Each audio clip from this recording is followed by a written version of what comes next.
Hey, it's Conrad Thompson, and you're listening to Grilling JR with the voice of professional wrestling, Mr. Jim Ross. Jim, how are you, man? I'm good. I'm getting over my jet lag, and I'm glad to be back in the States. I'm broadcasting from my home in Florida today. So contemplating on flying to Oklahoma this weekend to see the OU game, but that's a little bit of a long shot. But nonetheless, I'm good, man. I'm good. I had a great trip to London. Well, I'm glad to hear it. I can't wait to talk about it. You know, originally we were going to talk about SummerSlam 99, but boy, so much has happened between All In and Wembley. What an incredible show that was. And unfortunately, we lost Sid. Just an absolute, no doubt about it, Hall of Famer, but he never quite got into the WWE Hall of Fame yet. Maybe we'll fix that next year, but what a week. Let's, I guess we'll start off with the bad news and finish with the good news. Let's start with Sid. You know, this is a fellow who had $1 million look. I think he started in 87 and he was signed by WCW in 89. And as the story goes, Ric Flair saw what I guess was his tryout match and was immediately impressed and said, he's got it.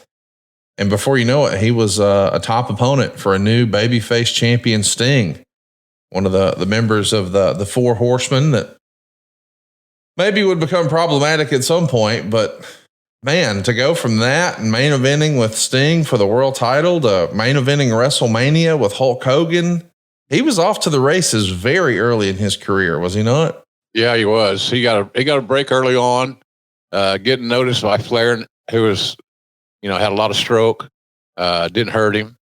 I agree with Rick, quite frankly. Sid had it. And sometimes you can't paint it, you can't smell it, can't taste it. It's you have it or you don't. Sid had it without question.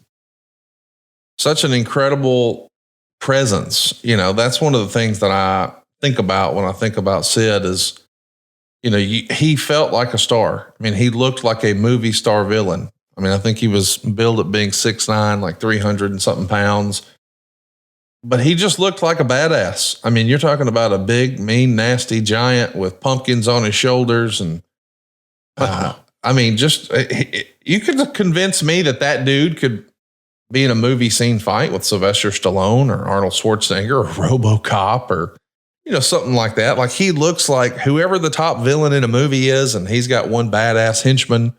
That's like his A1 bully. That's probably Sid Vicious. Yeah, he could have been cast that way. He was perfect physically for a role of that type. He was a unique guy. You and I were talking before we went on the air this morning. He was a very unique guy, not in a bad way. He was a country boy that was still trying to catch up with, modernization, shall we say. He was an old school guy. He was a Memphis guy. I think that's where you got to start. That's right. Yeah. As the rumor goes, he met Lanny Poffo and his brother Randy Savage, and before you know it, he's working in Memphis. And I mean, I remember hearing as a kid here in Alabama about Lord Humongous. Yeah. I mean, they put that dude in a hockey mask, and he was a monster in continental wrestling and all over the spot shows in Alabama and Georgia and Tennessee and Mississippi and West Memphis, Arkansas, sort of where Tennessee and Mississippi and Arkansas all get together. That's his old stomping ground. And, I know that when we talk about Sid, there's a lot of great moments. Main eventing WrestleMania against Hulk Hogan, main eventing Halloween Havoc against Sting, main eventing WrestleMania against The Undertaker. I mean, there's a lot of big moments. There is some controversy along the way too. Certainly. But Conrad, that's pro wrestling. That's right. It's always going to be controversy. People look for it. Like you said, I inadvertently called Bryan Danielson Daniel Bryan. God, shame the hell on me. And I got called on it on social media. So we have a pretty damn good show. As a matter of fact, I thought we had a great show from start to finish. Some things what I booked were not some things that were booked were not my cup of tea. But what the fuck? What difference does it make? I enjoyed the hell out of that show. I thought it was well booked. Talents really picked it up. And being in a locker room, kind of sequestered in a locker room area I got there 3 hours before the show. You kind of get a different perspective of what goes through the talents' minds regarding preparation. I happened to dress. It was in the announcer's locker room, but it's a great big room, and our special visitor in that room was Daniel Bryan. He stayed there all day, and it was really cool to watch how he mentally and physically prepared for a big match. I can't stress enough what I saw and what I felt. And I felt that Daniel Bryan was taking this match more seriously than I ever dreamed that anybody would, because it's pro wrestling. But man, he took it seriously as hell, and I think it showed in the ring, because I felt like those two guys had a hell of a match. All right, Jim, before we get too far in today's topic, I want to talk a little bit about a conversation I recently had with Michael Craven. Now, that name may not ring a bell to a lot of our listeners, but he was once upon a time, quote unquote, office for New Japan Pro Wrestling. And we have a series over at adfreeshows.com called The Insiders. And historically, we've been speaking with people who worked on the inside of WWF or WCW. But in this particular case, we get an inside peek for the first time ever at New Japan Pro Wrestling. And we just talked about, or we're going to be talking about today, a huge All In from the UK. Of course, most of us remember All In was born in 2018, and it was technically Cody and the Bucks. It wasn't AEW. It wasn't technically Ring of Honor. And these guys just bet on themselves. It was almost proof of concept for AEW. But how about Japan? How was it received in Japan? Well, I had a chance to sit down with the New Japan General Manager, Michael Craven, at adfreeshows.com. And we talked a little bit about All In and a whole lot of other stuff. We got a clip. Here we go. AEW is going to come here. They're going to do that show with New Japan. They're going to start talking with different television companies here, maybe TV Tokyo, that I know has a TV deal available, or even TV Asahi trying to get a deal on their actual channel. They're going to get a TV deal. And because they've got the connection with New Japan, they've got two of the most popular wrestlers in the history of New Japan Pro Wrestling, Okada. They've got Kenny. I wish Kenny well. I hope he gets better soon. They've got Jay White that's being underutilized. They've got Juice. They've got everybody that the fans love. WWE, they're doing nothing with this market. They come here for a couple of house shows. They get great numbers, and then they disappear again.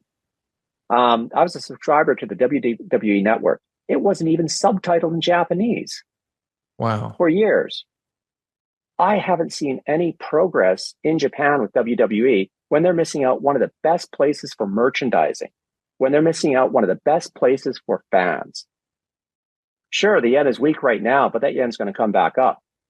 And by the time the yen comes back up, the people that are going to be beloved here is going to be AEW, and WWE is going to be saying, well, why isn't that us? How did they exceed us? It's because at least I can see AEW is trying, and AEW is trying to care about the fans here. How about that? Catch the entire 2-hour conversation. Michael Craven and myself, we talk about his time with New Japan. We're also going to cover the tension between the elite and the office of New Japan, the events surrounding the original All In, how it was perceived in Japan, the formation of AEW, and what the thoughts about AEW were at the very beginning in Japan, the impact of Kenny Omega leaving New Japan, and the impact of Okada leaving New Japan for AEW. It's all available now at adfreeshows.com, where you can not only get that conversation, but all of our other conversations from the archives with the insiders, but also bonus content from all of our different co-hosts. And how about exclusive series you can't see anywhere else, like Lex Luger? And you get to be on camera and ask less questions every month on Lex Expressed. Podding Ain't Easy. The Godfather sits down with Cassio Kid. That's a barrel of laughs every month. We go page by page, show by show through Jim Crockett Jr.'s Red Books with the excellent penmanship of J.J. Dillon and the genius booking mind of David Crockett and Dusty Rhodes. And David sort of walks us through it all. How about Mike Chioda and Nick Patrick? They alternate Mondays for something we call Monday Mailbag, where you get to pick the brain of the third man in the ring. Tully Blanchard's with us each month, where we watch back some of his favorite moments through his wrestling career, called Tully Vision. And he takes us into the mind of a wrestler. What was he thinking at that moment? And how about learning lucha? Sam Adonis is teaching us all about wrestling south of the border. You get all these series plus more than 100,000 hours worth of bonus content, plus all of our different panel discussions and stage shows we've had at StarCast. You can't beat it. Go check it out right now if you haven't already. Adfreeshows.com. I guess we'll talk about All In now. Is that the match you want to talk about first, the main event? Sure, why not? I mean, it had a big fight feel. I loved that we got the final countdown theme song from Bryan Danielson. I mean, I think it was out there that he's trying to wind down his full-time in-ring wrestling career. Not to say that he's never going to wrestle again, but maybe not just be a full-time wrestler much longer. Oh, he wants to slow down, Conrad. He's got two young little kids. He wants to be around them. There's no mystery. There's no secretive game plan, no covert action. I signed him to his first contract that a lot of people don't realize. I signed Daniel Bryan to his first contract. He and a handful of others we sent to Shawn Michaels School in San Antonio. That's where he got his first training. But I signed him for not much money, but he didn't have any money, and he wasn't making any money. So I signed him, and we got into a place where he could afford to live in San Antonio. He got great training from Shawn. Jose Lothario was there as well, who was a hell of a hand back in his day. Good friend of the Cowboys. That's good enough for me. I hadn't realized. He and I were talking about that. So I signed him 25 years ago, and that's a lot of miles, a lot of bumps, and we all know how hard he works. He's a physical guy. He's 5'8", maybe 5'9", okay, or whatever, somewhere in that neighborhood. He's under 6 feet. I can conclusively say that. But he was just a working machine. He worked hard. When he took bumps, I've always been, I don't know what you guys have noticed this, but I've always been a little hesitant on his drop kicks because how he lands. He lands on his back. And most guys that execute a drop kick land on their side, and they spread the pressure out a little bit more. And it doesn't look so crazy. It looks awkward to me. But any event, he was just he was the top of the class. He picked everything up before anybody else, and he understood why he did it, which is very important. One of a kind, man. I mean, you want to talk about an incredible wrestler. I was convinced in 2004 when I fell in love with Ring of Honor that this was the best wrestler in the world. And readers of the Wrestling Observer felt so too. I mean, he's won that award over and over and over. I mean, it's like the Ric Flair / Bryan Danielson award at this point. Mm-hmm. So quite a big presentation. You know, he's had an incredible year wrestling in the Tokyo Dome, wrestling in Arena Mexico. Now he just had another big Wembley show in the main event, wins the AEW world title, checks that box. But with his family in the front row, his kids seeing him wrestle for the first time, and he's a bloody mess at the end of the night, but the entire crowd in tune with that final countdown theme song. Tony once again licenses a real song. But, you know, what's lost in all this is an incredible performance by Swerve Strickland. Right. He did a more than passable job as the world champion.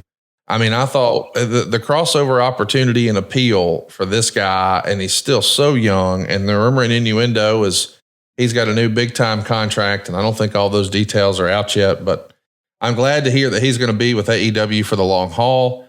I thought the presentation of him coming out with legitimate rap acts like Bun B and a big time DJ like DJ Who Kid, like this is a big opportunity and a big presentation. And boy, he backed it up in the ring. And I thought just the little stuff he did. He threw on the Jimmy Rave robe, a little nod to his old pal, and Prince Nana going nuts. There's nobody like Swerve right now. And he's so young. I just can't help but get excited about the upside for him. Just 33 years old. I mean, he's still a ways away from what a lot of people consider quote unquote wrestler prime. Mm-hmm. But what an incredible performance. It wasn't just the Bryan Danielson show. He had a heck of a dance partner that night. Yeah, he came to play. Yeah. Swerve came to play, and he came to impress. And one way that when you come to play the game. And that means sometimes you win, and sometimes you lose. The great workers know how to lose to where it hurts them the least, but it means the most. And they had that. That was something I thought was really cool. He didn't. As best I know, he didn't say, "Well, I don't want to do that move. I don't want to do this. This is not protecting me." Blah blah blah. So he was just a pro all day long. And I talked to him several minutes during the day. Again, you kind of get forced into these conversations because they're the only people you're around. You know, that Wembley's obviously a huge stadium. Dressing rooms are all the way around. They're everywhere. And, you know, ours was just the farthest away from the quote unquote gorilla position. I think they actually call it the go position now. I don't know why. I guess to be original. Change for change's sake, which is the stupidest reason there is. But we went to, the gorilla was a good walk. I took a cart. I mean, it's that far, like a golf cart, all the way around. And it was quite the little trip. But I enjoyed the hell out of the show. Those two guys stole the show. They were the main event for a good reason. Swerve did everything he could to make the transition to Bryan Danielson believable and smooth and effective. That's the mark of a pro. He wasn't thinking about, poor me, I'm going to get a loss today on the record book. I have never seen a record book. I've never even seen a rule book. We talk about them all the time on TV over the years, but they forgot to distribute them. In any event, hats off to Swerve. I'm glad he signed with AEW or is signing. He's got lots of talents. Did you see the tape with he and Jericho and their little concert they did? I did, yeah. It looked like they were having fun. Yeah, it looked like it was. They were. And Swerve's a pretty good entertainer. No doubt. I think that's really important for his character because it allows him to diversify and to be seen in a positive light in more than one way. And that's awfully important. Awfully important. Well, I, for one, am pumped to see what's next for both Bryan Danielson and Swerve. I know it's not, we're not on the booking committee. If you had your druthers, what would you like to see next for Swerve? As folks are listening to this, Dynamite was last night, so maybe they found out. You and I are recording on Wednesday morning. What would you like to see next for Swerve Strickland? There's a lot of talent that Daniel could match up with, or Swerve could match up with. Swerve's got to have matches that are meaningful and him getting back into the championship hunt. You just can't have a match. The match has to have a destination already established. And I think that one loss, as great a match as it was, does not eliminate him from being a title contender. And sometimes we move on too fast. So I just hope that whatever it is, it's has to do with the title. Because that way he stays as that top level main event guy. And I think that's important. Because he's always going to look great. He's going to work hard. He's a physical guy. And he's smart. Smart as a whip. So there's a good, Tony signed it, or is signing. Again, I don't know the status of that contract stuff. Thank goodness. That'd be just something else for people to bitch about. But I'm not interested in that phase of the business any longer. It's not my thing. So, but boy, Swerve would be in any company, on any roster that I ever worked with. This is suffice to say that. So, a good move by Tony Khan, and I don't know what Daniel's going to do. Daniel's kind of got he's kind of sitting at the helm of his boat as far as what he's going to do next. He has a lot to say about his future. Supposedly, we're going to hear about that tonight on Dynamite. And so as folks are listening to this, maybe they already know. You and I are still guessing. But as we sit here on Wednesday morning, if I was armchair quarterback in this thing, I'd try to get to Swerve and Hangman Adam Page in some sort of gimmicked up stipulation match and All Out in Chicago. And then I think when Arthur Ashe is around the corner, maybe Bryan Danielson owes Swerve a rematch. That would be pretty big for Arthur Ashe. And then Bryan Danielson, allegedly, when they first looked at doing Wrestle Dream, which I think was a pay-per-view that, meant a lot to Bryan Danielson. If we're going to do Wrestle Dream and he's going to have his last match, if that really is the way it shakes out in Tacoma at the Tacoma Dome, do you think that winds up being Okada, Kenny Omega, Will Ospreay? Is there somebody else? I mean, who, if you were booking it, who would Bryan's last match as a full-time performer be? Well, right now, Conrad, it'd probably be Ospreay because he's healthy. Okay. I ain't got to guess that. Well, is Kenny going to be cleared? Is Kenny going to have his the cobwebs shaking loose? Is he going to be not rusty? I can't promise that. And if you can't promise that, then you don't want to put that person in the challenger's chair for your biggest prize, your biggest title. But it's a great match. Don't get me wrong. Would I love to see the match? Hell yeah. But it's not right away. I think we got to get Kenny back rolling and make sure that Kenny's happy with Kenny, because he's going through a lot of health issues. And some of them I shared with him in my life.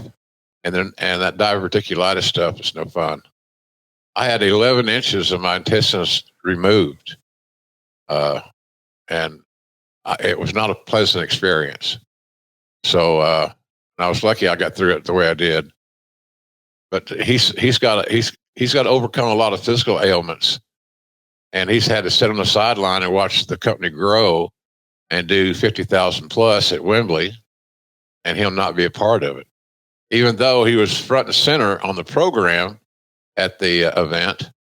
Front center Kenny Omega, and he wasn't even there. So, you never know. You got to publish these things in advance. There's a deadlines and stuff like that. But I'm sure at the time, obviously, when the layout was done for the magazine, he was considered to be on the card in a big way, and that's how you get that spot, that coveted spot on the cover. So Kenny would be a good one, Conrad. That's a good idea you got. But I think Ospreay is my choice simply because I know he's healthy, and I think that he would push pace-wise, athletically.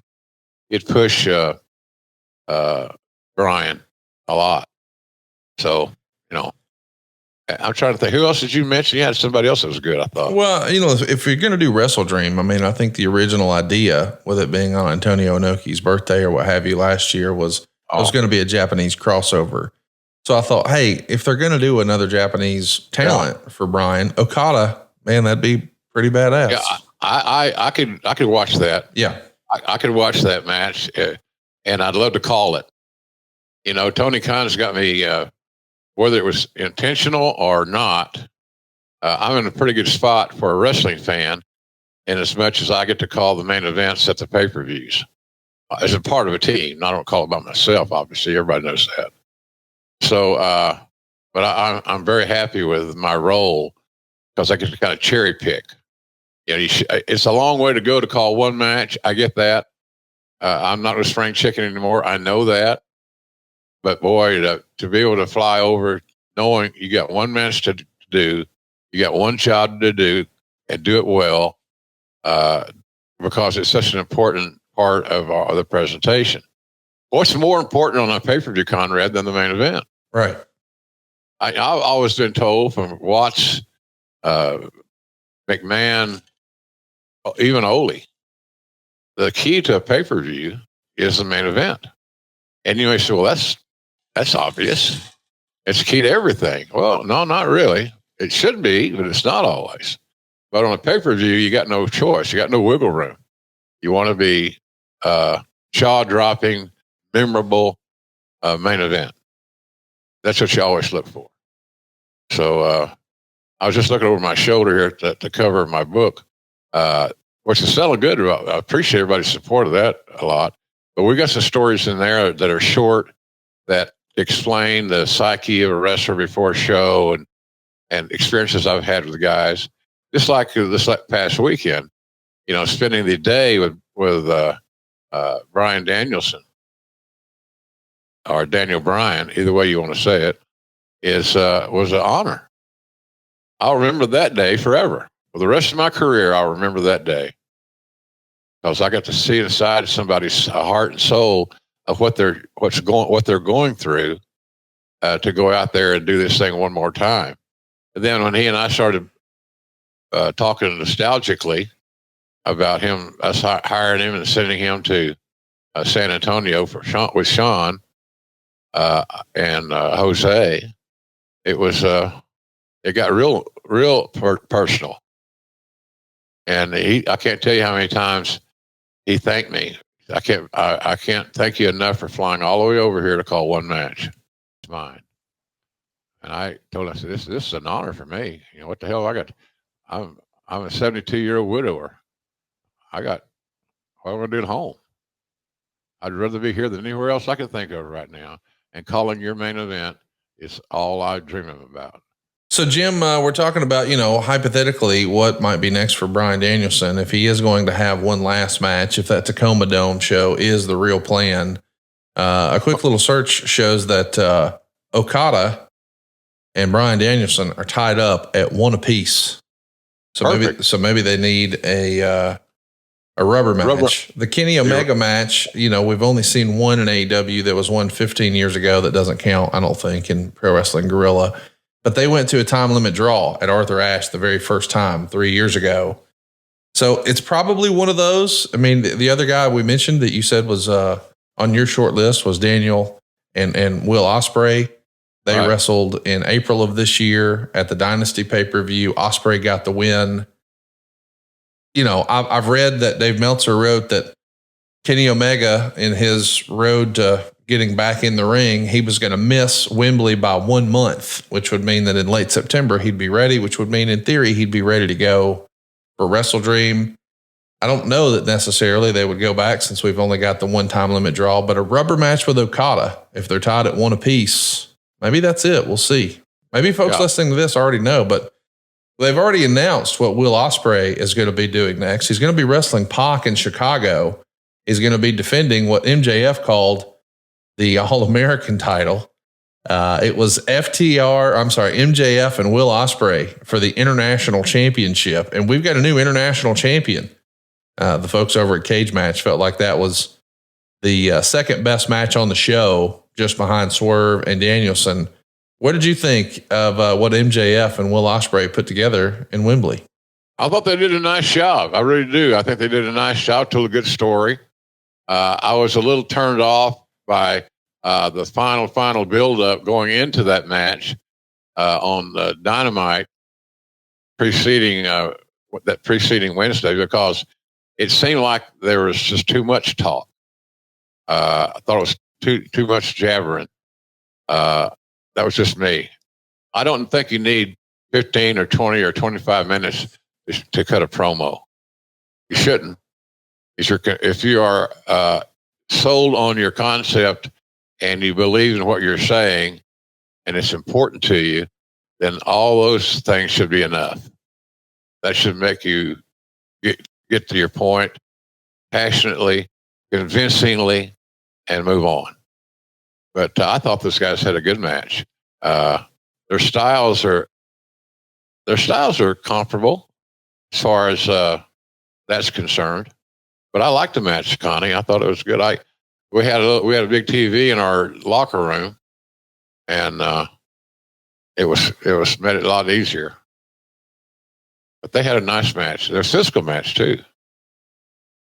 What do you think of the Tiger Driver storyline and execution? Well, it's been told intermittently. I understand it. I understand making it more dangerous, and putting it in that respect. But I think we're moved on it real quick, and I don't know that it's sold. I think the best days of promoting the Tiger Driver 98 is still to come. It takes a while for things like that to get established. And now the diehards are going to say, well, I got it all. I knew all about it. Yeah, but you're in the minority. And this was, it's an interesting angle. I'm intrigued by it. But I don't know how they're going to use it or if they're going to use it. It's a move that is,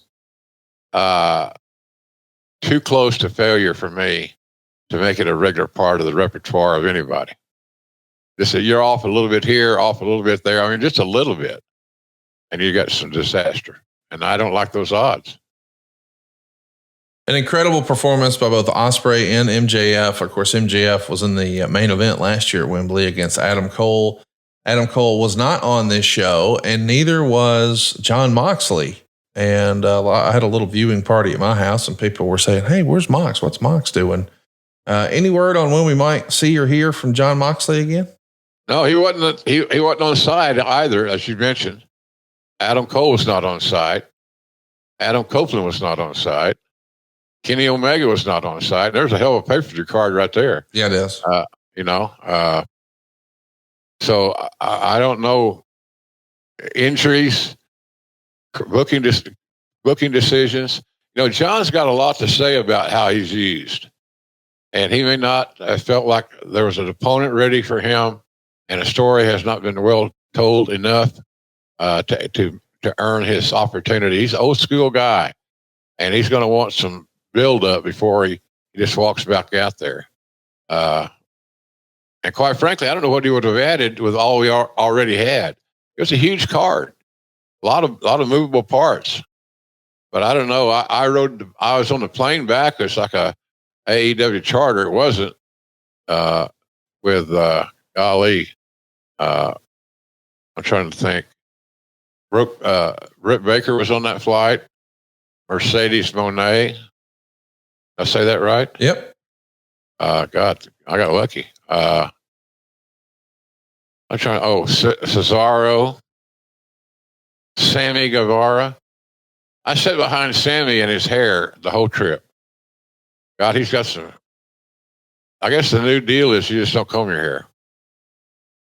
Anyway, get out of my yard, motherfucker. So anyway. All right, Jim, let's run a timeout right now because our next sponsor needs no introduction. You've seen the ads. You've heard us talk about it a million times, and I bet there's a big part of you that wants to try it. You know what I'm talking about. Blue Chew.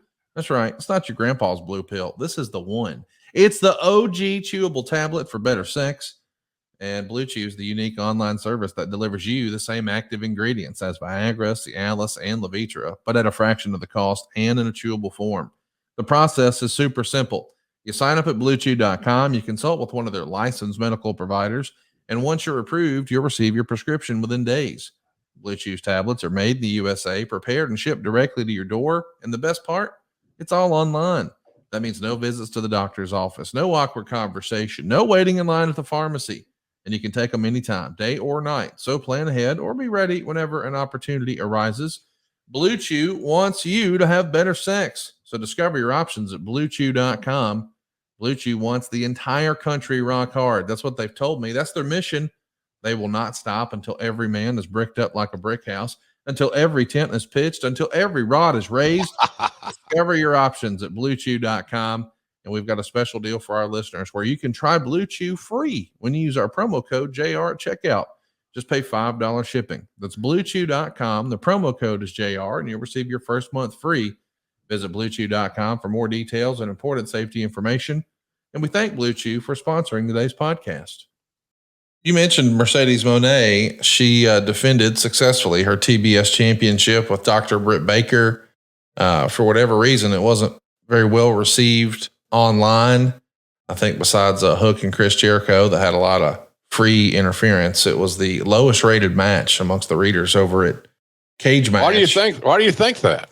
I don't know. I've seen some people online who think that there's now an anti-Britt Baker bias, that maybe folks have decided they don't like Britt Baker and they're just going to trash talk that. I've seen some people who felt like, the match was just in a bad spot.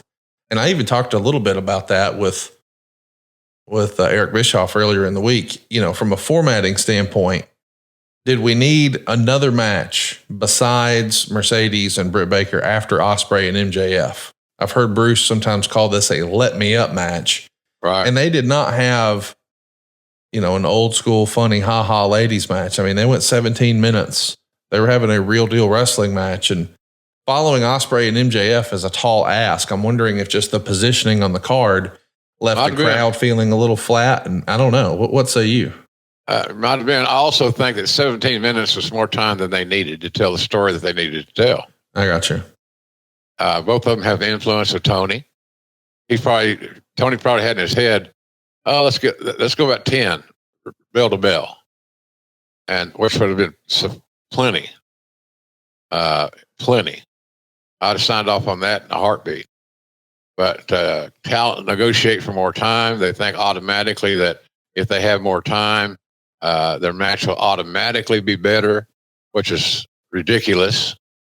So I don't know. I thought the match was too long. And people just had not yet quite bought into that story.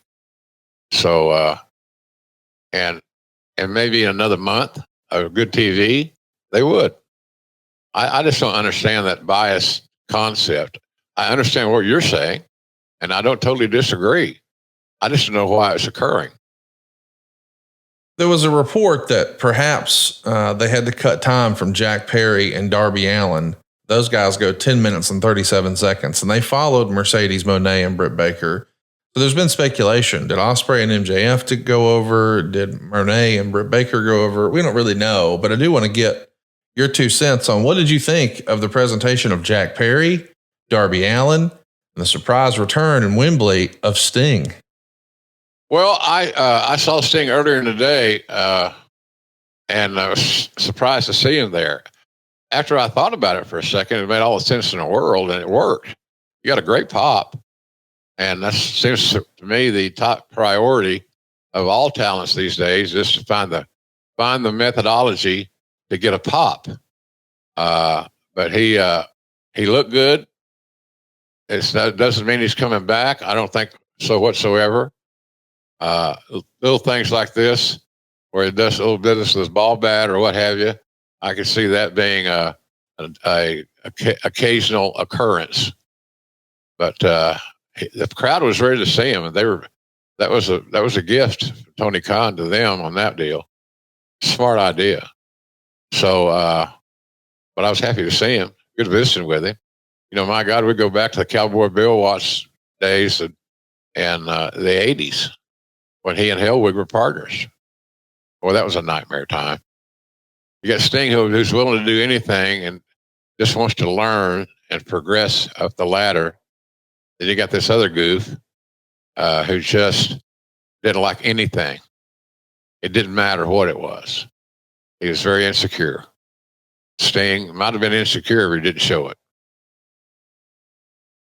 I'm excited to see what's next for Jack Perry, because I felt like when they first started this elites or almost invasion of AEW angle several months back, that maybe this show would be some sort of big blow off. That didn't really wind up being the case, but we did see Jack Perry retain his TNT championship over Darby Allin. We also saw the Young Bucks successfully defend their tag straps against FTR and the Acclaimed. What'd you think of the Young Bucks match? It was a 3-way dance for the tag straps. I thought they had a good night. Match made sense. Any Young Bucks match is going to have a lot of flying and risk taking in it, more than likely. But they didn't give me too much of that. They told a good story. They and FTR, I think, have great chemistry, for sure. But I like the outing. I'm worn thin on the multiple people tag matches, 3 ways, 4 ways. Enough's enough. And I understand, God Almighty, I understand you got to have pitchers and you got to have catchers, and you got to get guys to work.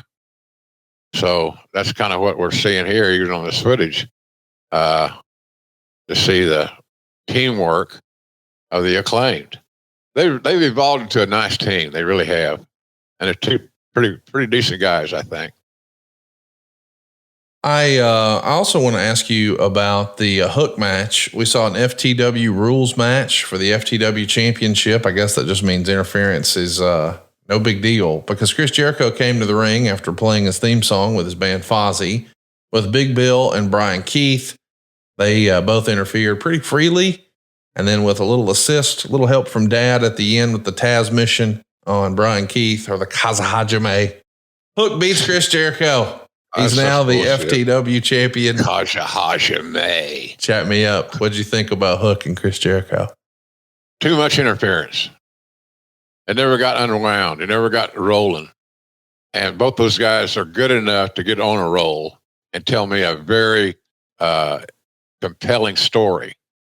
I thought they underachieved in that regard. But, you know, I'm glad that Hook got on the card.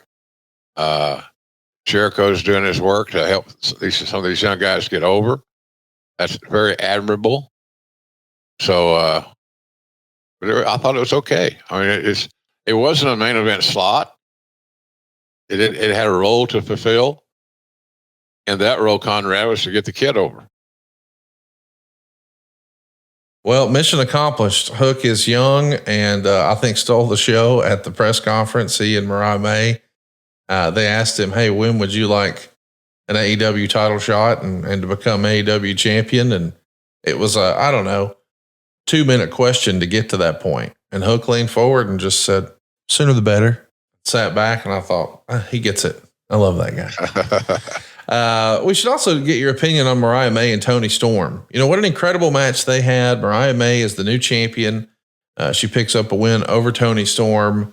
They went 15 minutes and 14 seconds. I thought start to finish, this is probably the best story that we had culminate at All In. And I know that people left on a super high from Bryan Danielson's win, but man, I know there's a lot of criticism out there about, AEW doesn't do stories. Well, they did with Toni Storm and Mariah May. My goodness. What'd you think of that one, Jim? I thought it was really entertaining. You know, I'm a big Toni Storm fan. Ash Avildsen and I are working on a movie about Mildred Burke. And I told Ash, I said, I don't know who we're going to hire as the actress to play Mildred. But Toni Storm is the closest thing to her that I've seen lately, body-wise, whole 9 yards. So I've become a major fan of Toni Storm. I think she's had a big hand in her own creativity. I refer to Cowboy Bill Watts a lot because he was my mentor, but he'd bring top guys in because he wanted to get in their head as much as get them in the ring. He wanted to get their thoughts on booking. And everybody's a frustrated booker. Just look at the internet. So, and that's fine. I think that shows that people have an interest in what the hell you're doing. So, I'm a big fan of Toni Storm, as I said, and her losing didn't hurt her at all. People were interested in this match. They cared. So, and got a little color there. That was interesting. Thanks to Britt Baker and accidents, that's become an issue at some point. Thunder Rosa, all these ladies are brave enough and free-thinking enough to do that. Well, the house looked good, didn't it, Conrad, on the screen more often than not? 55,000 folks. I mean, what an incredible accomplishment. And I know that, there's a lot of boo birds out there who aren't pulling for AEW, but guys, I don't remember many promotions ever in the history of ever drawing that many fans. I certainly WWE has, but after that, boy, it is an awfully short list to get that kind of crowd together, and AEW did it. I love the look. It felt big. I can't imagine how it felt being there live. I mean, you even said before last week's show, hey, I don't know how many more of these big super shows I'll get to be a part of. Was that going through your mind that this might be one of your last major mega stadium shows like this? Earlier in the day it was, but the closer it got to showtime, those premonitions subsided because I had another job to do that was very important to everybody involved.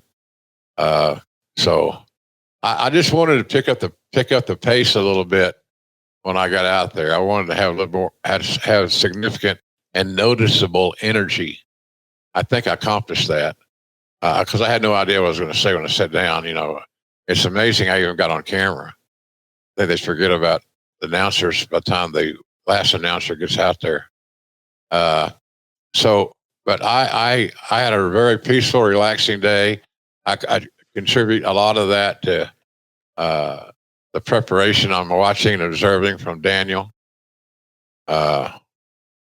So I don't know. It was a great day. It was a great day. It reminded me of some of the bigger matches I called in WWE back in the day. Brett and Austin, Rock and Austin, Triple H and Mick Foley. Hey, by the way, I did a interview the other day, Connie. While I'm thinking about it, I just want to mention it was a beautiful shot. I did an interview the other day on Mick Foley's Dark Side piece. Oh, wow. Okay. Yeah, long one. And they really liked it. The Evan and those guys really liked it. They told me. They're normally very honest. So that'll be coming up whenever released. I don't know. But they tell me it's a key part of the feature, which I was proud to hear. One of my favorite topics, Mick Foley. How can you not love him? Glad to hear that Evan and Jason are working on another round of Dark Side of the Ring. Maybe you had some breaking news there, and to know that I guess Foley's going to be the subject of one of those. What an incredible story he's had. We got a couple more matches we want to talk about from Wembley Stadium, and then we'll talk a little bit more about Sid. But we had the AEW World Trios title London ladder match. Boy, this is a who's who here. And I know that sometimes these shows get presented almost like a WrestleMania, if you will. We're trying to get guys opportunities to be on the card and perform on the big stage.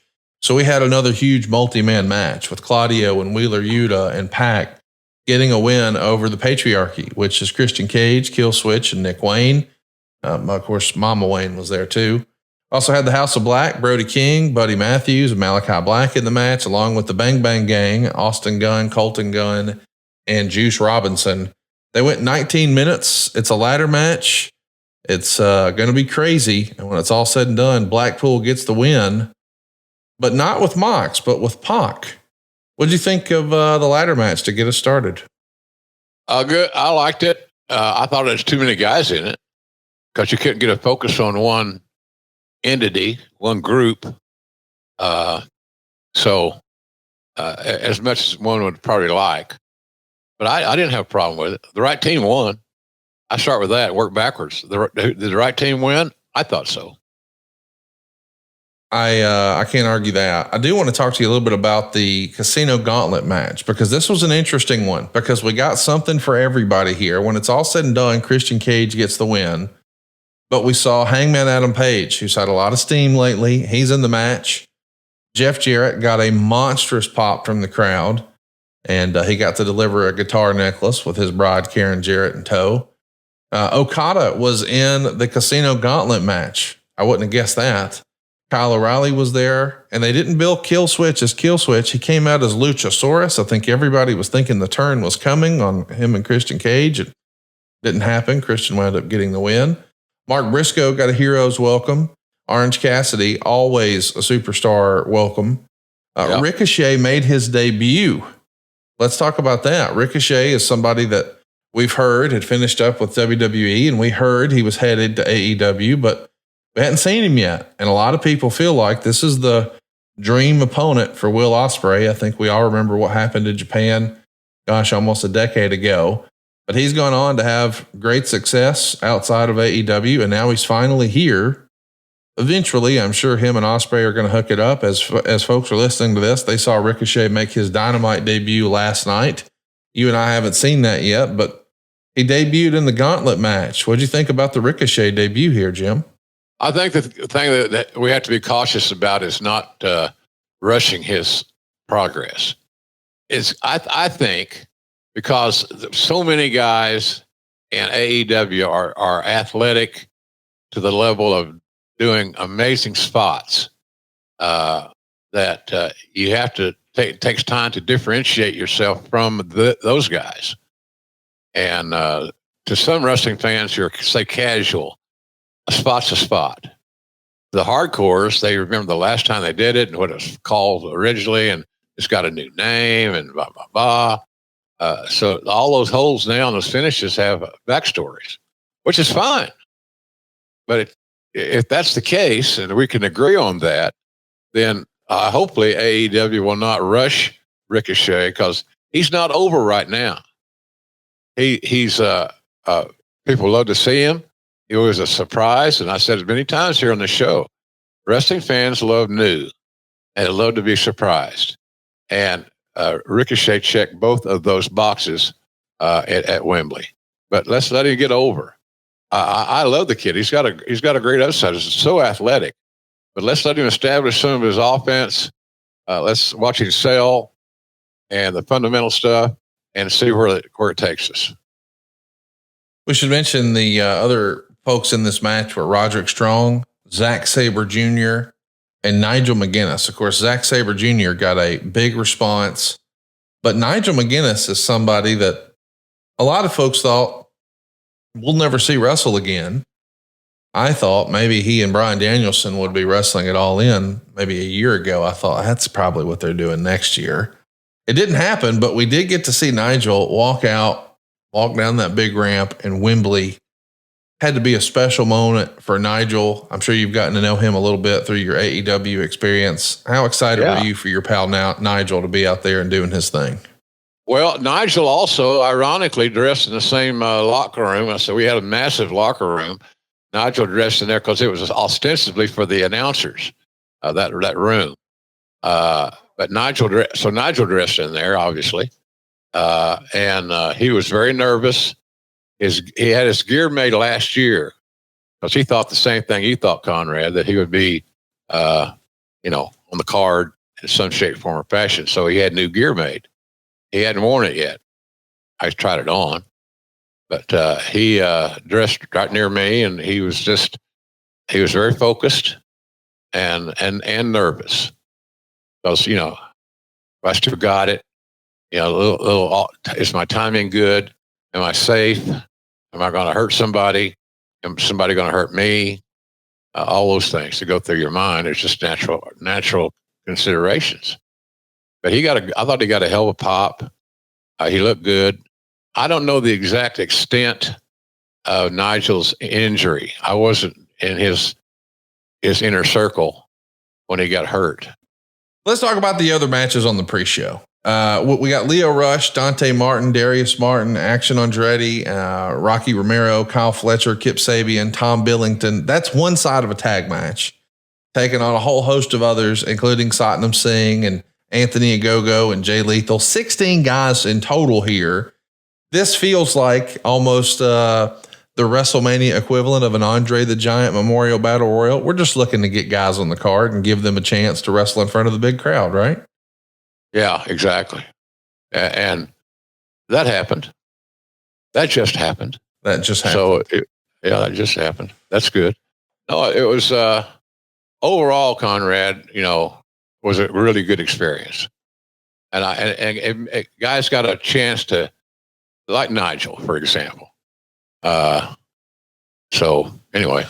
We also saw Willow Nightingale and Ishii team up to take on Chris Statlander and Stokely Hathaway. That was a fun affair. But something that I know had to make you feel good, Mormon Fuzzy. We saw Dustin Rhodes, Shibata, Sammy Guevara, Ross Von Erich, and Marshall Von Erich take on a whole host of other folks who we think a lot of. Toa and Bishop and Brian Cage and Matt Taven and Mike Bennett. Again, we're trying to get guys on the card. But what I was so thrilled to see is Dustin in Wembley and the Von Erichs, including Kevin Von Erich in Wembley, throwing the claw on. So happy for the Von Erich family. What a cool moment that was, right? Yeah. I think Kevin was more mystified by the catering. Catering was like main event level catering. I'll say this about AEW. They didn't spare any costs on the catering, like 10 desserts or something. I didn't have 10, but I could have. They look good. But I saw Kevin wandering around the catering area a couple of times trying to decide what he wanted to eat because the selections were amazing. But it made me feel good that he was there. The family, who had contributed a lot to pro wrestling over the years, deserved a moment, a big moment. And this is a big moment because I don't know. I never heard the original attendance, but I do know for sure it was over 50,000. So it was a success in that respect by far. But somebody will complain, well, it wasn't as much as last year. Isn't that weird? I'm glad you mentioned that because I think the report is, according to Dave Meltzer, that AEW was hesitant to announce the number because it was down from last year. Guys, over 50,000 tickets. Anytime you do that, that's a home run. Like, yeah. I think the curiosity factor is what sold those other tickets. Like, you and I have done live podcasts and you've done a bunch of spoken word tours over there and book tours and things like that in the UK. And man, one of the first things people would always talk to you about for years and years and years, Jim, is SummerSlam 92. It left an impression because that was their show. There had been a bunch of other SummerSlams, a bunch of WrestleManias, and they watched them all. But by God, we had SummerSlam 92. It was a big deal to them. And we got that last year. But when you announce, hey, we're coming back next year, I think as soon as I heard they were coming back next year, I said, well, it'll be to diminishing returns, not because of AEW, but because that first time, only time, you don't want to miss it. You don't have that on the sequel, right? Right. No, it's hard to make something special twice. Yes. That's what I'm saying. And our audience is certainly to a level now where they want new. They demand it. I don't know who I don't know. Tony pulled all the straws on this, on the surprises. Ricochet was a surprise. Sting was a surprise. Nigel certainly was a surprise. So, and how about this? It's a little thing, but Tommy Billington, the Dynamite Kid's son in Wembley. I was really excited to see that. I got to admit, and we can edit this out if we need to. Why do you think we've never seen Davey Boy Jr. in AEW? Like, to me, it just feels like a no-brainer. You put him with Tommy, let him walk out with a couple of Bulldogs, and even if it's just for a night, that would have been a fun celebration, right? Oh yeah, yeah. I don't know. I've recommended Harry Smith for AEW on more than one occasion.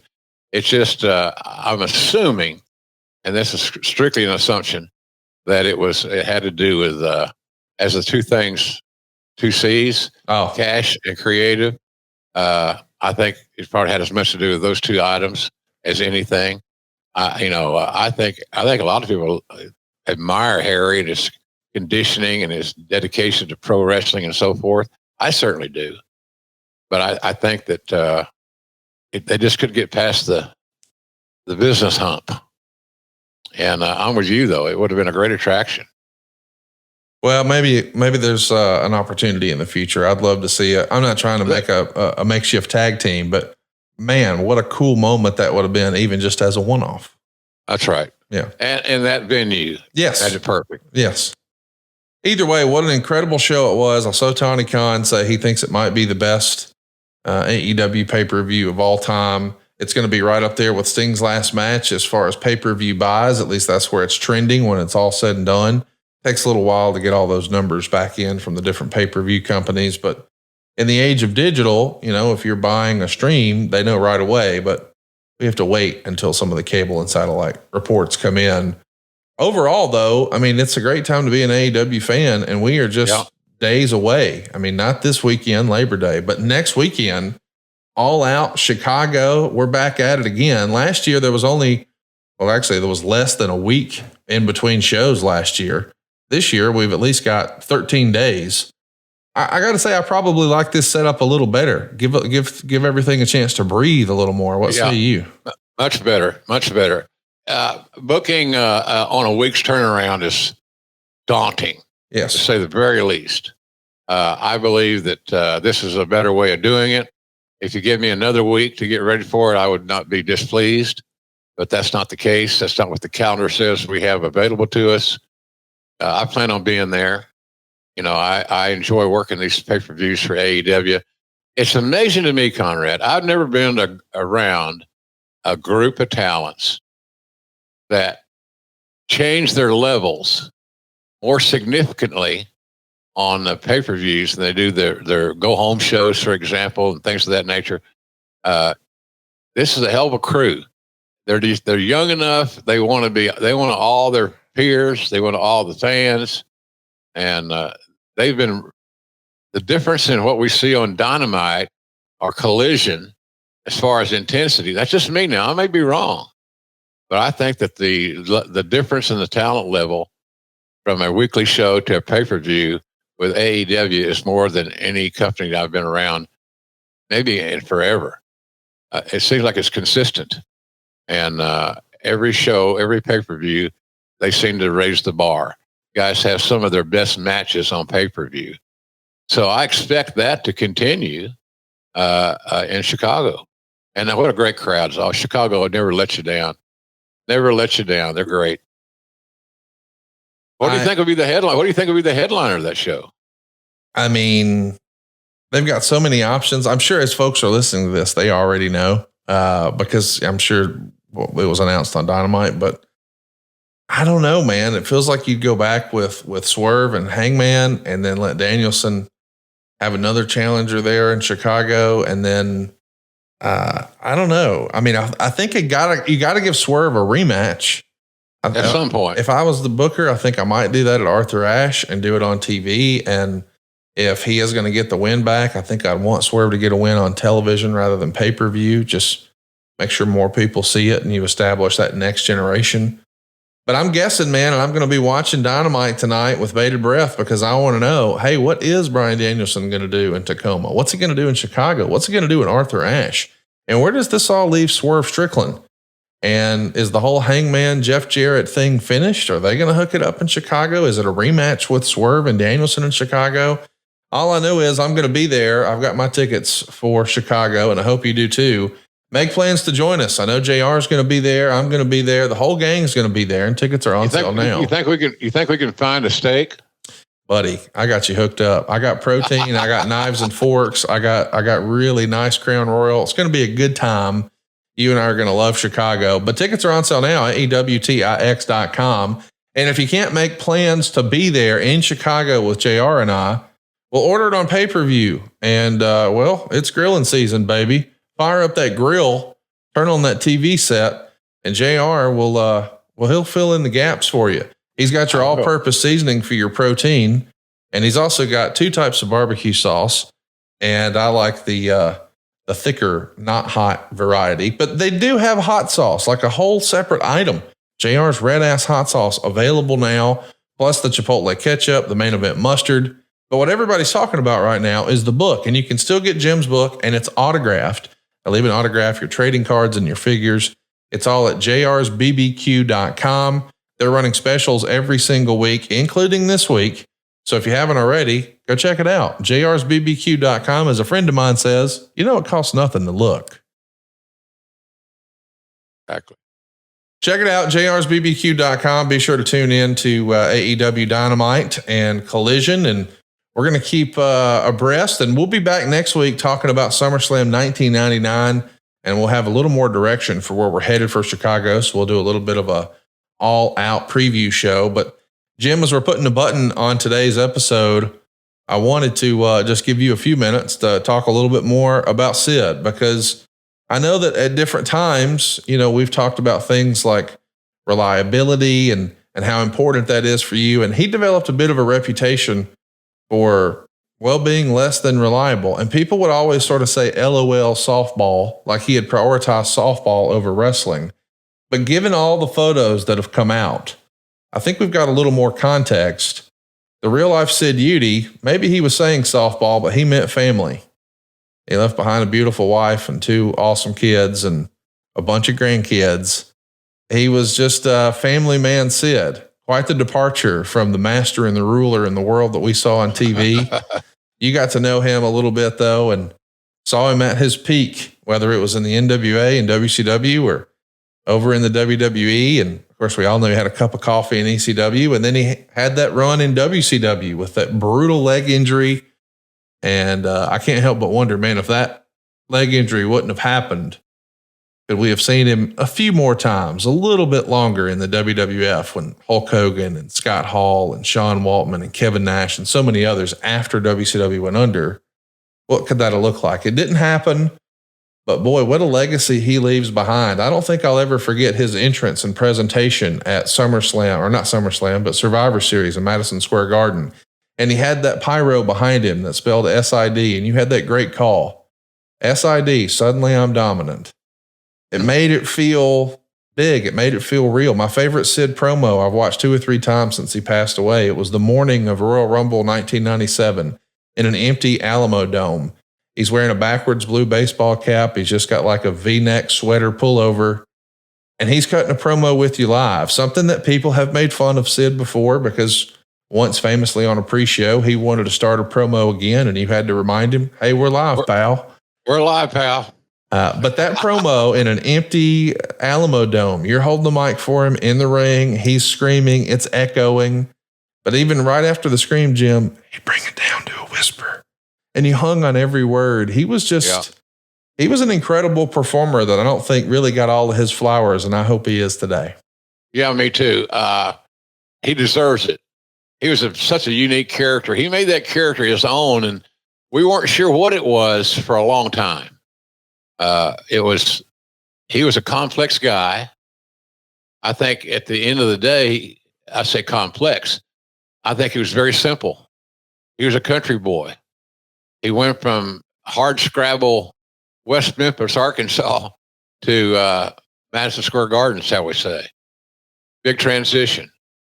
And because he was a little gullible, he oftentimes was ribbed in a way that was not healthy ribbing. They just like to see, they get Sid pissed off.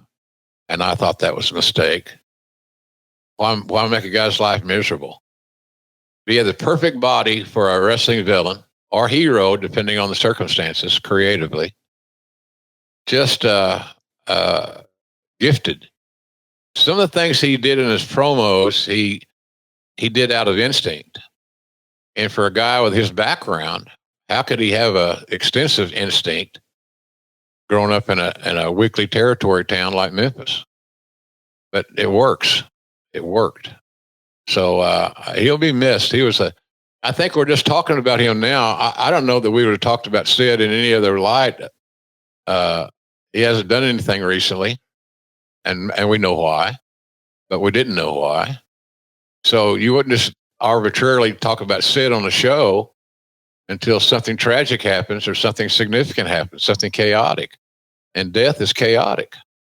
And like you said, Conrad, he's got grandchildren. Yep. Who won't see their 63-year-old grandpa get any older.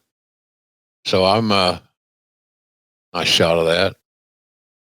He was just like I said, he was complex in some ways if he knew the ways of a country boy. I was lucky enough that I was a country boy too, and I understood him, but didn't make managing him any easier. He was very intelligent, so it was really good. It was really good. I'm glad I got to work with him, and I'm glad that he got the chance to make some good money. I am too, and I hope that people will go out of their way to relive some of their favorite Sid memories and moments and matches. I've shared on my social media some of mine. If you haven't already, go check it out. Hey, it's Conrad Thompson on Twitter. I love that Survivor Series 96 start to finish presentation. I love Halloween Havoc 1990, him against Sting. I loved seeing that promo the morning of the Royal Rumble as he's the heel champion going into the Alamo Dome, the biggest show the company had ran in years at that point, with a babyface champion who was sick. I just think it's kind of interesting that, despite all the talk about how he's unreliable and he's not dependable and he's tough to do business with, and he got in a fight with this guy and he had a squeegee he wanted to beat up with that guy and blah, blah, blah. When WCW needed somebody to slide in that 4 horseman spot, it was Sid. When they needed a big menacing challenger to build credibility in their new babyface champion Sting, after fans were ready really to see Ric Flair maintain that title, who got the call? Sid. When Hulk Hogan needed an opponent at WrestleMania for what might be his last match. It was Sid. When Shawn, was tired of working with Vader and needed to call an audible and needed somebody else to finish this trilogy of pay-per-views, it was Sid. Right. When Shawn lost his smile and we're not going to get Shawn versus Brett part 2 at WrestleMania 13, the rematch. Well, we need to put it on our other top baby face. Let's put it on Undertaker, but he needs an opponent. Who can he win the title from that's credible? Well, let's call Sid. And I hope that his phone's ringing off the hook today, because I'm sure there's a lot of people who are happy to see him, and we sure are going to miss him. And I can't help but wonder what could have been. And I hope now the narrative on LOL softball, now that we've seen all these family pictures coming out, that to me, Jim, just reminds me of the old Terry Funk, my horse got sick. I want to go home and spend time with my family. Nothing wrong with that. Yeah, nothing at all. And we always look for controversy. That's like Eric's book, Controversy Creates Cash. It does. But he deserved a hero's farewell. I hope that we've done that for him today. And I'm glad that we had the opportunity and we have the platform to do it. A platform that means something. A platform with a big audience. And now some of them are hearing about Sid in detail more than ever before. And if we accomplish that, then we win. Go check out Sid, man. Type it in YouTube, type it in your WWE network, hit up Peacock. Let's remember the master and the ruler of the world. And we'll be back next week talking about All Out in Chicago. And of course, finally talking about SummerSlam 1999 right here on Grillin' JR with the voice of professional wrestling, Mr. Jim Ross. Conrad had a good morning. I'm glad we got a chance to pay tribute to Sid. He was one of a kind. There's never been anybody like him before. There's not been anybody like him since. And when you can say that in today's universe of pro wrestling, that's a major statement. So I'm glad for that. I'll tell you, this last weekend, and I know we're running out of time, but I had so much fun. It was so much fun seeing Sting get another moment. Brother, he got a pop. Yeah. Let me tell you, he got a pop. It was major league. It was good seeing Nigel McGuinness or put his new tire on that he had made last year, but he didn't get to wear. And so then he's in the same locker room as I was. He's putting on his new attire, his new stuff. But you could tell how intense he was. He was very quiet.